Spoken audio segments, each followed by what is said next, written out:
bertanya kepada Bapak Hatta Rajasa dalam waktu maksimum 1 menit. Silakan mulai sekarang. Pak Hatta, setiap kali debat, Pak Prabowo mengatakan tentang kebocoran luar biasa daripada keuangan negara, artinya korupsi daripada itu. Pertanyaannya, apakah Anda ketahui itu selama di pemerintahan bahwa ada kebocoran 3 triliun per hari? Kedua, apakah karena korupsi pasti diperbuat oleh penyelenggara negara, pegawai negeri dan penyelenggara lainnya, anggota DPR, apakah sumber daya manusia penyelenggara negara sebegitu jeleknya sehingga bisa terjadi itu? Itu silakan. Silakan untuk dijawab 2 menit mulai sekarang. Terima kasih Pak JK, pertanyaannya cukup bagus. Saya perlu menjelaskan, Pak Prabowo Subianto, capres kami, tidak mengatakan kebocoran itu bersumber 1.000 triliun dari APBN. Bagaimana mungkin? APBN kita 1.800 triliun. Akan tetapi yang dimaksud adalah potential loss yang bisa terjadi di dalam perekonomian kita. Saya beri contoh Pak JK. Yang dimaksud dengan potential loss, misalkan apabila kita hanya pandai menjual bahan mentah saja, maka kita tidak mendapatkan value added sama sekali. Atau kita tidak menjaga kekayaan alam kita yang dicuri, maka kita mengalami potential loss. Atau misalkan kita menjual gas ataupun batu bara yang harga marketnya terlalu murah dan kita tidak bisa melakukan renegosiasi karena itu, maka ini adalah potential loss. Potential loss ini bisa terjadi karena kelemahan manajemen. Pemerintahan Pak SBY sudah melakukan perbaikan ke arah situ. Jadi tidak betul kalau 1.000 triliun itu kebocoran dari APBN. Terima kasih Pak JK.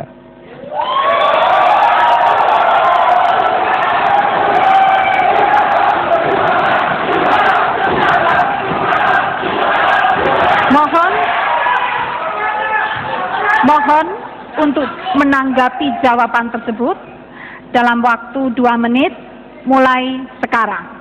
Ya, kalau itu kebocoran tentu juga tercermin di KPK atau kejaksaan. Apakah itu begitu besarnya itu termasuk karena mafia minyak, mafia daging, atau mafia bibit, atau mafia gula yang sebar di KPK, ataupun penyelesaiannya bagaimana menurut Anda? Tadi belum dijawab, apa usaha menyelesaikan itu apabila katakanlah Anda diberikan amanah? Persoalan mafia, persoalan hukum, serahkan kepada KPK. Mohon maaf, mohon tanggapan ini ditanggapi dalam waktu 2 menit mulai sekarang. Terima kasih. Pak JK, apapun yang namanya mafia, mafia hukum, mafia minyak, mafia apapun, adalah tindak kejahatan. Serahkan kepada penegak hukum, KPK akan bertindak untuk itu. Akan tetapi kalau yang dimaksud adalah mengapa kita mengimpor minyak, Pak JK kan bagian dari pemerintahan KIP 1. Tahu mengapa kita mengimpor minyak. Bahkan angka psikologis 1 juta barrel turun ke angka 900.000 justru di zaman Pak JK. 12% declining. Pemerintah sekarang, Pak SBY, menahan declining tersebut pada angka 3-5%. Memang menurun. Secara natural itu terjadi. Oleh sebab itu mengimpor minyak bukan sebuah kejahatan. Akan tetapi apabila ada tindak kejahatan, maka KPK, polisi, kejaksaan akan turun tangan melakukan tindakan hal seperti itu. Saya setuju bahwa kita harus memperbaiki tata kelola pemerintahan kita dengan baik, good governance, transparan, dan akuntabel. Terima kasih Pak JK.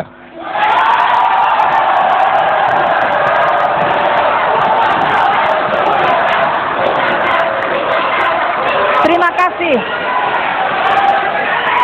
Terima kasih. Untuk pertanyaan yang kedua, saya persilakan Bapak Hatta Rajasa untuk bertanya kepada Bapak Yusuf Kalla dalam waktu maksimum 1 menit. Mulai sekarang. Terima kasih Bapak Muhammad Yusuf Kalla yang saya hormati. Pertanyaan saya ringan saja Bapak. Orang sering menanyakan tentang daya saing bangsa kita. World Economic Forum mengeluarkan yang disebut dengan the Global Competitiveness Index.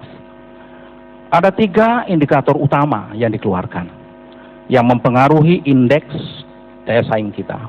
Menurut Pak JK, indeks manakah yang paling perlu kita atasi dan secepat mungkin bisa meningkatkan global competitiveness kita? Terima kasih Pak JK. Mohon untuk dijawab dalam waktu 2 menit mulai sekarang. Ya, indeks yang paling mudah ialah indeks kemudahan berusaha. Karena di Indonesia, kita tahu semua, kita selalu pernah kemudahan berusaha itu di atas 100, ya kan? Sekarang kita mau turunkan waktu itu menjadi 60-an untuk mendekati Malaysia yang kira-kira 30-an. Jadi apabila kita ingin perbaikan daripada indeks itu, maka kemudahan berusaha Indonesia sama dengan izin-izin, birokrasi perizinan, ataupun bagaimana mengatasi birokrasi di daerah, bagaimana mengatasi izin-izin di kota, itulah yang paling berat untuk indeks pengusaha ekonomi itu, yang menjadi bahagian daripada kesulitan-kesulitan di Indonesia. Yang kedua juga masalah perburuan yang selalu menjadi masalah-masalah di Indonesia, dan itu menjadi bahagian daripada upaya kita tentu harus memperbaikinya. Jadi lebih masalahnya adalah masalah birokrasi dalam negeri sehingga harus diperbaiki, seperti itu. Terima kasih. Kemudian mohon Bapak Hatta Rajasa untuk menanggapi jawaban tersebut dalam waktu 2 menit mulai sekarang. Ya, saya kira apa yang disampaikan itu tidak sepenuhnya mengena Pak JK. Karena ease doing business itu perlu, tapi menurut saya di dalam the global competitiveness yang paling penting adalah inovasi bangsa. Technological readiness, kesiapan kita soal teknologi, dan menurut pandangan saya yang paling fundamental adalah menyelesaikan infrastruktur dasar. Infrastruktur dasar inilah yang paling besar pengaruhnya kepada Global Competitiveness Index itu. Terima kasih Pak JK. Terima kasih. Terima kasih.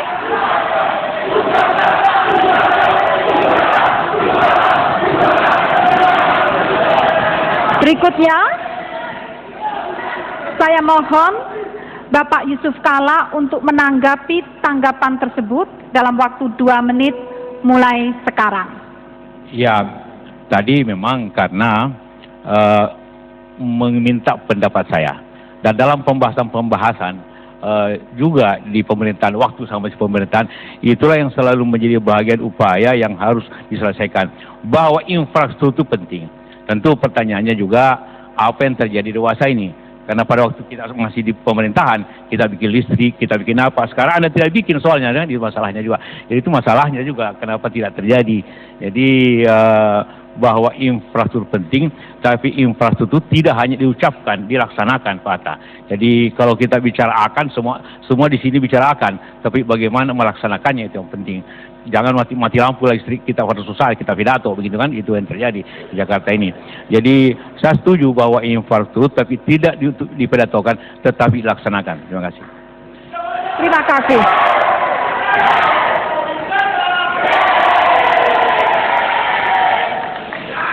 Terima kasih. Berikutnya kita lanjutkan segmen ke-6, masih tetap melanjutkan saling debat. Pertanyaan akan disampaikan diawali oleh Bapak Yusuf Kalla, bertanya kembali kepada Bapak Hatta Rajasa dalam waktu 2 menit mulai sekarang. Ya, ini juga ringan aja Pak Hatta. Pak Hatta, Anda kan pernah Menteri Ristek, ya. Pertanyaannya sederhana. Ristek itu inovasi, mengembangkan teknologi, dan pencapaian sesuatu. Pada saat Anda jadi Menteri, inovasi apa yang begitu menggembirakan Anda, yang mengenang sampai sekarang, yang bermanfaat untuk bangsa ini sehingga perlu kita share untuk memberikan selamat atas inovasi itu. Mohon untuk dijawab dalam waktu 2 menit mulai sekarang. Terima kasih Pak JK. Sebelum inovasi, saya meletakkan dulu dasar-dasar kita untuk mengembangkan sistem penelitian, pengembangan, dan penerapan ilmu pengetahuan dan teknologi. Oleh sebab itu, tahun 2002 saya tuntaskan Undang-Undang Sistem Nasional Penelitian, Pengembangan, dan Penerapan Ilmu Pengetahuan dan Teknologi.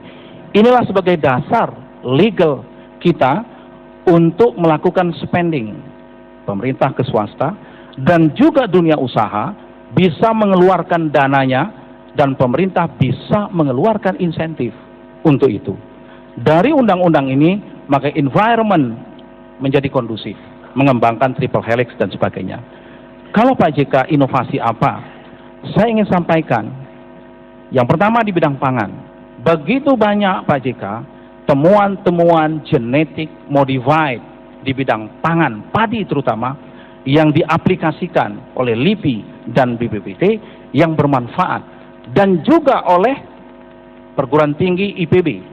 Karena kami memfokuskan pada waktu saya, IPB fokus kepada pangan, ITB kepada material, kemudian dan transport di timur. Dan itu bermanfaat sampai sekarang dan tetap dijalankan. Dan yang kedua di bidang energi, Pak JK masih ingat saya menggagas tidak boleh lagi membangun pembangkit di bawah 15 MW tanpa menggunakan kolaborasi nasional kita. Dan itu kita bangun 2 kali 7 MW di Kalimantan Timur sampai sekarang berjalan. Saya sayangkan kalau kemudian kita membangun 10.000 MW yang 100% China dan tidak sama sekali membangun kemampuan dalam negeri kita. Nah, menurut saya bangga dengan itu Pak JK. Terima kasih. Terima kasih.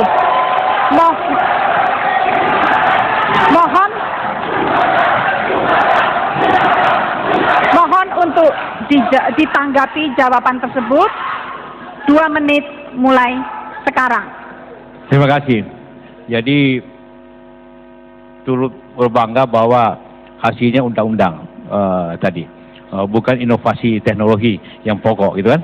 Tadi benar, kalau inovasi bibit, tapi kita masih impor beras makin banyak malah. Nanti pada zaman 98 justru, 2008, 2009 kita sawah-sembarangan pangan. Minta maaf waktu saya di pemerintahan. Tapi setelah itu impor lagi. Jadi bagaimana terjadi bibit yang diciptakan itu ternyata impor terus seperti itu. Ini penting untuk diketahui bahwa memang kita harus konsekuen kepada pelaksanaan daripada hal tersebut untuk mencapai suatu swasembada, kontinuitasnya, dan sebagainya. Tentang listrik, yang diimpor Cina di atas 100 mega.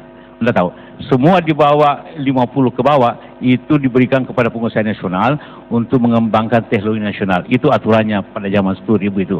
Jadi bukan, justru kita bikin aturannya yang di bawah 50 harus pusing dalam negeri. Tetap konsekuen seperti itu. Bahwa ada yang tidak selesai, saya tidak tahu kenapa PLN tidak selesai seperti itu. Itu masalahnya. Terima kasih. Bapak Hatta mohon untuk menanggapi tanggapan tersebut. 2 menit mulai sekarang. Ya, terima kasih.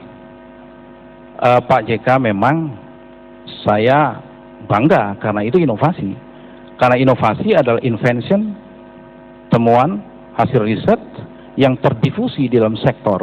Dan itu menghasilkan bibit unggul yang sekarang masuk ke dalam market. Itulah inovasi. Jadi inovasi yang sangat mendasar menyangkut pangan nasional kita. Nah, bahwa kita masih mengimpor, Pak JK kan sudah paham juga bahwa kita sebetulnya sungguhnya sudah berswasembada pangan, beras. Akan tetapi selalu saja ada slot untuk mengimpor untuk kebutuhan-kebutuhan masyarakat asing yang memerlukan beras-beras tertentu.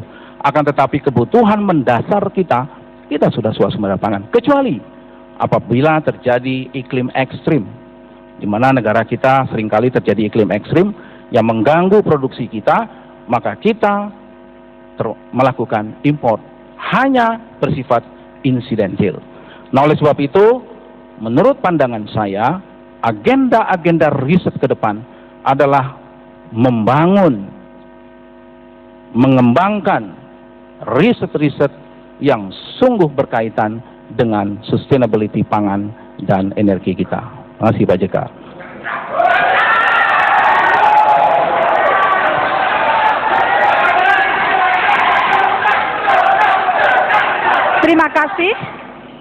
Terima kasih. Kemudian giliran berikutnya saya persilakan Bapak JK, mohon maaf, saya persilakan Bapak Hatta Rajasa untuk bertanya kembali kepada Bapak JK dalam waktu 2 menit mulai sekarang. Terima kasih. Pertanyaan yang simpel saja Bapak JK. Saya membaca di dalam visi misi Bapak JK dan Pak Jokowi itu memang tidak lagi memperhitungkan atau menolak ujian nasional. Ini suatu perkembangan buat saya yang cukup menarik. Karena saya tahu waktu kita sama-sama di KIP, Bapaklah promotor utama untuk ujian nasional. Apakah ada suatu perubahan di Pak JK? Kalau ada perubahan, kira-kira hal apa yang salah dalam sistem ujian nasional kita? Terima kasih Pak JK. Terima kasih. Mohon segera untuk langsung saja ditanggapi, menjawab. Mohon untuk langsung dijawab dalam waktu 2 menit sekarang. Pak Hatta, kalau Anda baca betul tentang visi misi kami, bunyinya adalah akan dievaluasi sistem pendidikan seperti kurikulum dan juga akan dievaluasi ujian nasional. Evaluasi itu boleh perbaiki sistemnya, boleh bobotnya, boleh apapun, tapi evaluasi, tidak menghilangkannya dalam segera gitu. Jadi evaluasi. Contohnya saja, dulu soal hanya 1, kemudian karena orang suka nyontek diberikan 2. Sekarang soalnya 20 satu kelas. Dulu bobotnya 100% ujian nasional untuk kelulusan. Sekarang bobotnya cuma 60%, 40% ke daerah. Jadi didaerahkan. Tadi pertanyaan Ibu, bagaimana kesenjangan pendidikan di daerah-daerah luar biasa. Tidak mungkin kita perbaiki kesenjangan itu kalau tidak ada pemetaan. Dan pemetaan tidak mungkin diketahui apabila tidak ada ujian nasional. Dan ujian nasional itu merupakan sejarah lama, bukan yang sekarang. Tahun 50-an sudah ujian nasional, tahun 60-an ada, tahun 80-an ada. Di negara-negara maju semua ujian nasional.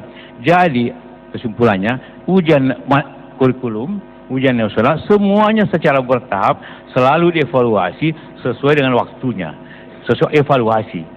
Itu maknanya untuk memenuhi tadi Ibu bahwa ada dari kesenjangan nasional, sehingga kesenjangan itu diatasi dengan pengetahuan dan pemetaan. Tanpa itu tidak mungkin kita atasi kesenjangan pendidikan nasional. Itu maksudnya. Terima kasih.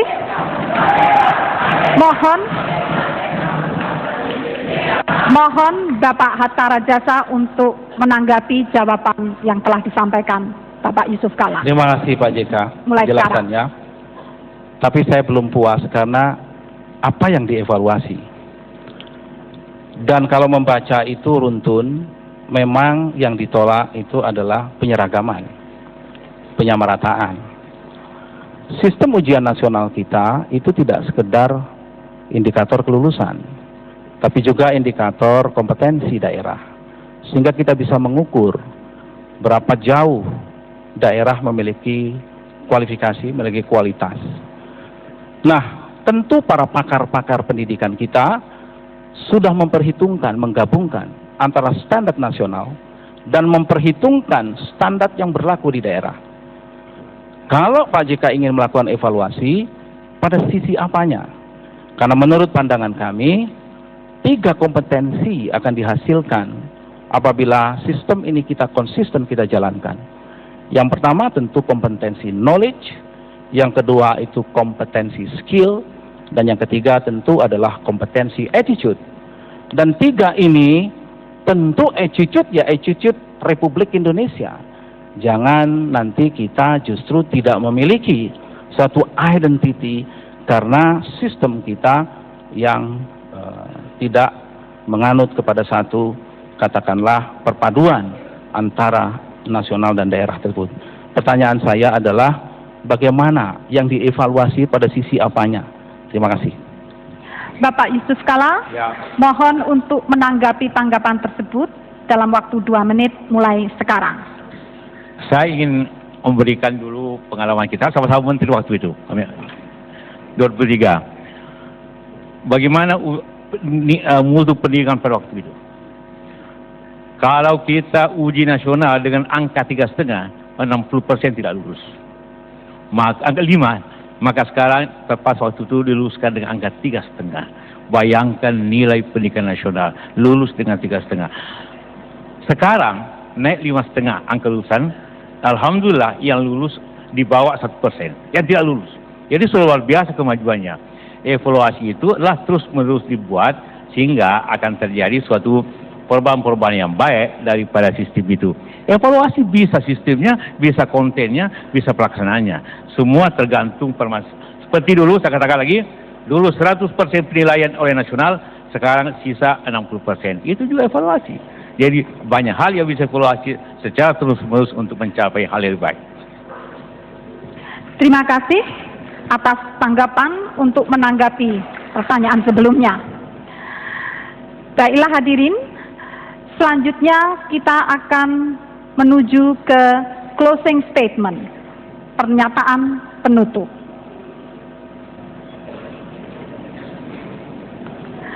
Namun, ya, menuju ke closing statement, pernyataan penutup. Saya persilakan kepada masing-masing calon untuk memberikan pernyataan, namun sebelumnya akan kita ikuti jeda berikut. Terima kasih.